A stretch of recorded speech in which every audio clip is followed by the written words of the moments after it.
तुम्हें घर की याद नहीं आती? मैं समझा नहीं सर। मैंने सीधी और सादी जबान में इसलिए बोला है ताकि तुम्हें भी समझ आ जाए और मुझे भी समझ आ जाए कि घर की याद नहीं आती। घर ही याद आता है सर। तो फिर ये दूसरा स्लूटिंग टेस्ट क्यों फेल किया है? इतने अरसे में तो ड्रिल स्टाफ एक दरख्त को भी ड्रिल करनी सिखा देता है। तुम किस लकड़ी के बने हो? Sorry sir. Is it true कि तुम अपने स्टाफ को कहते हो कि क्योंकि तुम मेरी तरह एक आर्मी ऑफिसर के बेटे नहीं हो तो इस वजह से तुम्हारा सलूटिंग पास नहीं हो रहा? Yes sir. Good. By the way, तुमने अंदाजा कैसे लगाया कि मेरे फादर आर्मी में थे? आपकी सार्ड ऑफ ऑनर से सर। सुना है सार्ड ऑफ ऑनर हमेशा फौजियों के बच्चों को मिलती है। जनाब, आर्मी का ये सीक्रेट आपने किससे सुना है? आपसे जिसने भी ये बात की है उसने सरासर गलत बयानी की है।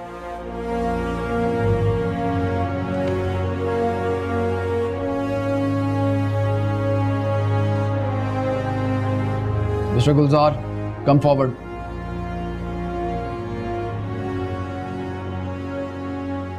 ये है मेरे वालिदैन।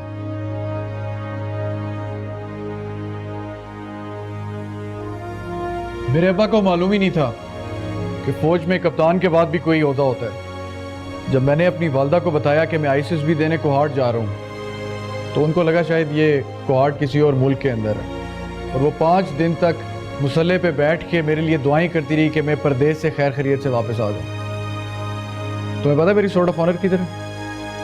माँ ने अपने दुपट्टे में लपेट कर एक संदूक में रखी हुई है ताकि बेटे की सोर्ड ऑफ ऑनर पे कोई दाग भी ना लगे। कुछ अर्सा पहले मेरी सोर्ड ऑफ ऑनर मेरे वालिद साहब से नीचे गिर गई।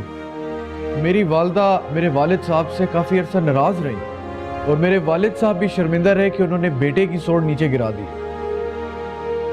मैं किसी जर्नैल का बेटा नहीं हूं। मैं उस शख्स का बेटा हूं जिसने 30 साल तक स्कूल के बाहर रेड़ी लगाई है और मैं उस वालदा का बेटा हूं जो मरते वक्त उस संदूक की तरफ देख रही थी जिस संदूक में कुरान पाक और मेरी सोर्ड ऑफ ऑनर पड़ी हुई है। परसों मैं तुम्हारा दोबारा टेस्ट लूंगा और अगर इस दफा भी तुम फेल हुए तो ये समझ लेना कि तुम इस एकेडमी में रहने के काबिल नहीं हो और तुम्हें यहां से जाना होगा। जाओ। अस्सलाम वालेकुम सर। अस्सलाम।